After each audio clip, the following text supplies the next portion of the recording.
அக்காவுக்கு உடனே காசு வேணும்னு சொன்னதும் எப்படிப்பா கட்டுறதுன்னு கலங்கி போய் நின்ன. ஆனா நீயா பார்த்து எனக்கு இப்படி ஒரு வாய்ப்பை கொடுத்துருக்க. இந்த டெக்கரேஷனை மட்டும் நான் எப்படியாவது நல்லபடியா பண்ணிடணும். மேடம்க்கு அது பிடிச்சு போய் அக்காவுக்கு அனுப்புற அளவுக்கு எனக்கு காசு கிடைக்கணும்.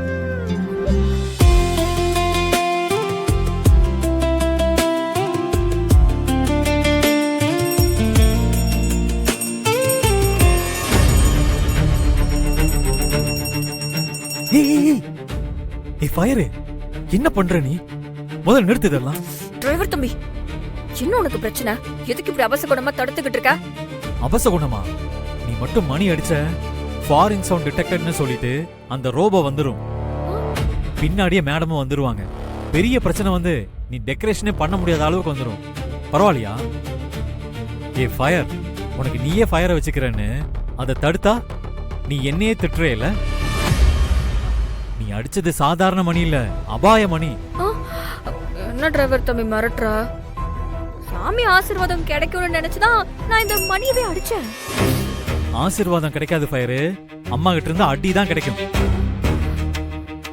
ஓகேனா அடிச்சுக்க, எனக்கு எந்த பிரச்சனையும் இல்ல. சரி சரி, மணி அடிக்காமலே அட்ஜஸ்ட் பண்ணி நான் சாமியை கும்பிட்டுக்கிறேன். டிரைவர் தம்பி, நீயும் சாமியை கும்பிட்டுக்க.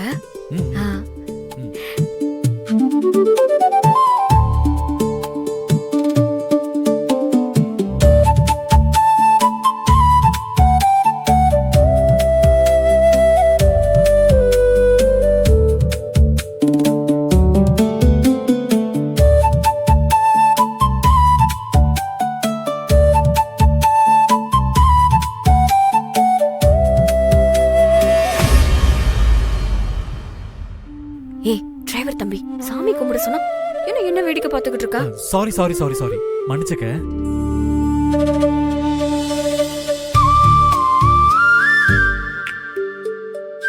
ஓ மை காட், சாமி இந்த வீட்டுக்கு வந்ததுக்கு அப்புறம் என் மனசு பூராம சொல்ல முடியாத ஹாப்பினஸ்.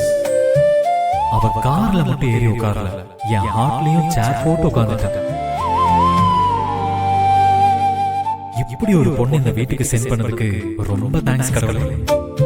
இவ வந்ததுல இருந்து இந்த வீட்டுக்கே ஒரு தனி அழகு வந்துருச்சு.